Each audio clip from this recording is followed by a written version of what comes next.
Amour à tous, c'est Roland. Alors cette fois-ci c'est un message de Marie.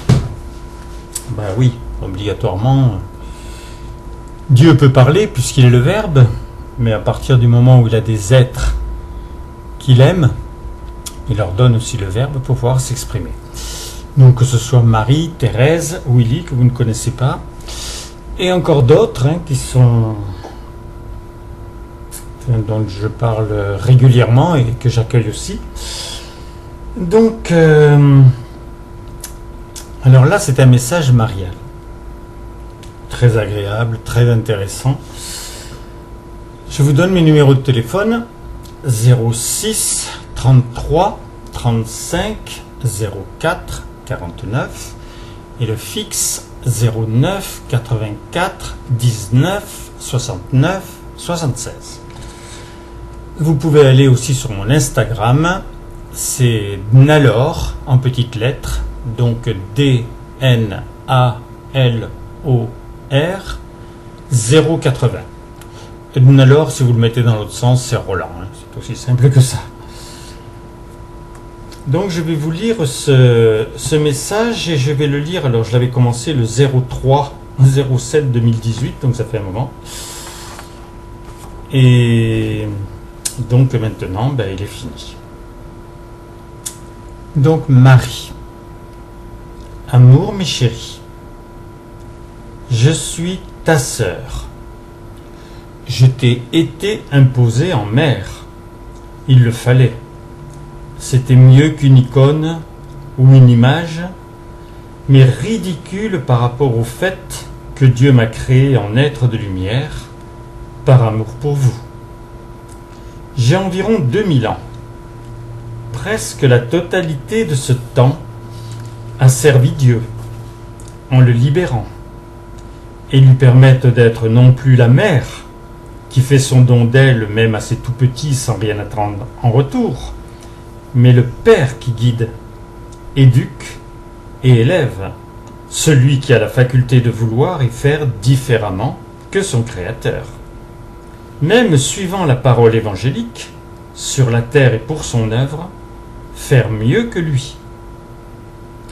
J'ai donc, étant unique dans son œuvre, été sa première fleur. Le premier fruit aurait été mieux, mais serait à venir. En fait, en bouquet, en jardin ou en pot, j'étais la jolie décoration qui, par ses parfums, ses beautés, aidait à colorer les ternes foyers terriens. Dieu me promit une sœur. Thérèse, par son amour pour Jésus, avait cassé les codes, les cadenas, les murs. Notre fraternité m'emplit de cette liberté. Le sentiment de ne rien perdre, à l'air libre, m'assura ma personnalité d'être la tendresse de Dieu. C'était plus une arrivée qu'un départ. La concrétisation de l'accord Marie-Thérèse, signé du sceau de Dieu, s'avéra par la promesse évangélique, l'apparition devant vos yeux de l'ultime manifestation divine. Être au service du triomphe de la cité se transforma très vite par l'acquis de tout ce qui me permettait sa vision. L'œuvre divine, c'était nous, deux sœurs unies pour le meilleur avec les pouvoirs de deux êtres de lumière, freinés comme pour Dieu par la précieuse liberté des hommes. Le mot œuvre prend tout son sens quand cette subtilité s'impose. Ailleurs que sur la terre, mais tu dois trouver normal d'en être empreint puisqu'elle est pour toi. La merveille en conséquence est double, puisque l'œuvre était Willy, Thérèse et moi, unis en Dieu. Nos amours, en vous connaissant mieux, se sont personnifiés. Et vous, par le chemin inverse, nous faisant nous dévoiler, vous avez appris à nous aimer. Dans la même veine, le foyer ne peut être démuni du moindre amour, si vos accents pour lui en sont colorés. Et que dire de Dieu, qui accueille encore vos prières, mais qui t'incite à lui dire ton amour, pour que cette porte ouverte lui permette de t'exprimer le sien. Une fois suffira pour te brûler, et ne plus en attendre d'autre que de lui. Je t'ai nommé Willy. Dieu le nommait pour certains son troisième larron, avec une majuscule. Il fallait une présence de la génération du moment qui devait engranger toujours pour vous l'œuvre de la création de l'ensemble des sentiments humains.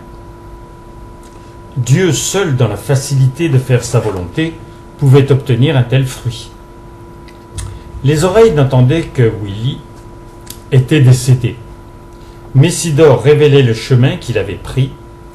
Qu'en toute conscience, il s'était vu s'élever de son lit, traverser le plafond et le toit, pour fulgurer vers l'infini et connaître avant tous l'étreinte de Dieu.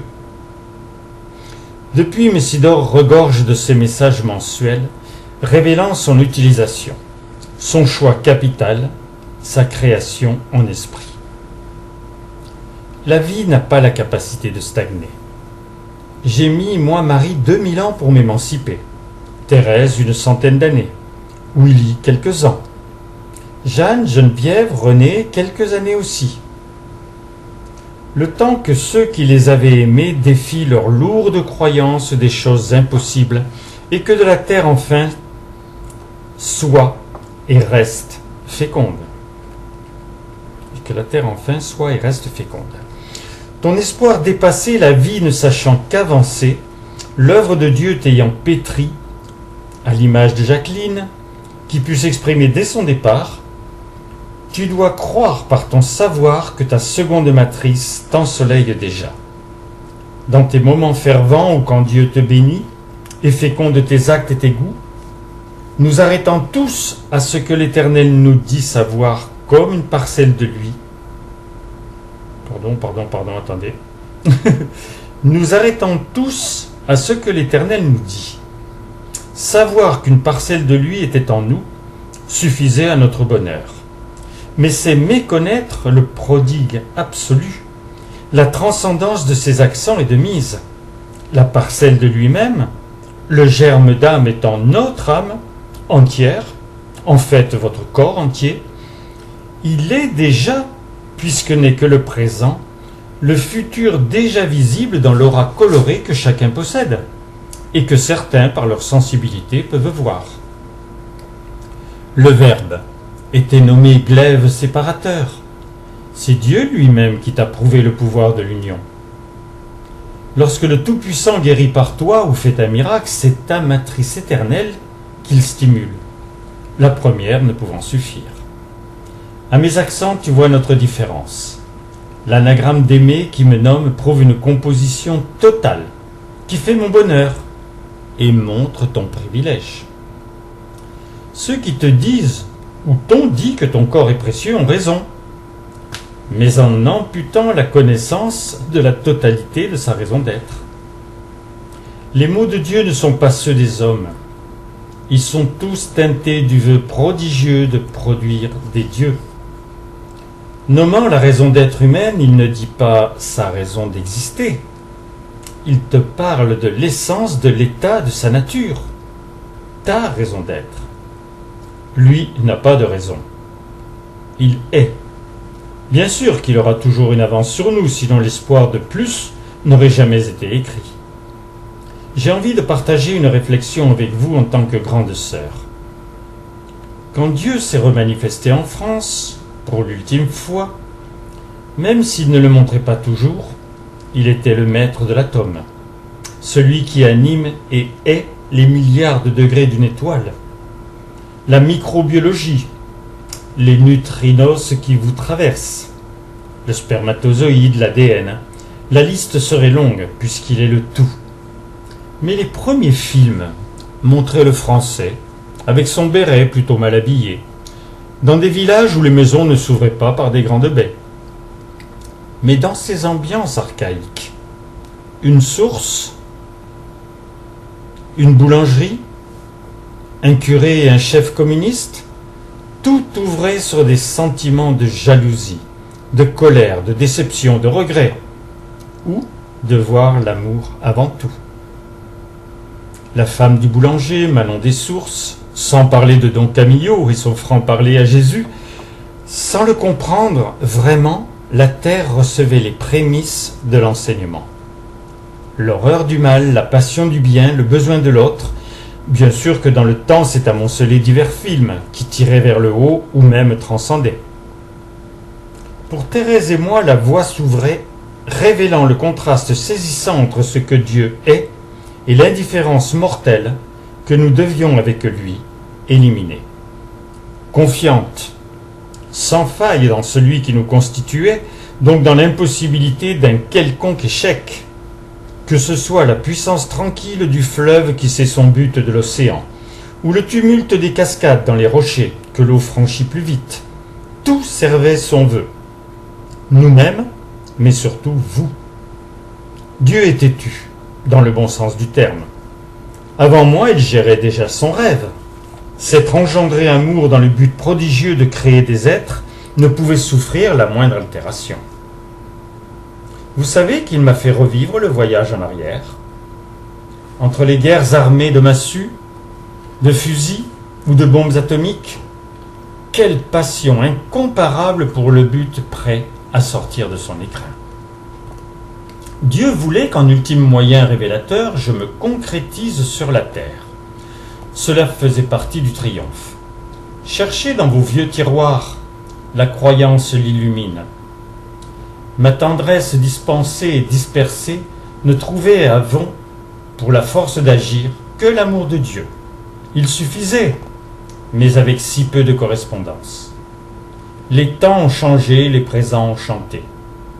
Celui extensible de maintenant est chargé de tout ce qui devait déménager de Dieu à vous et nous.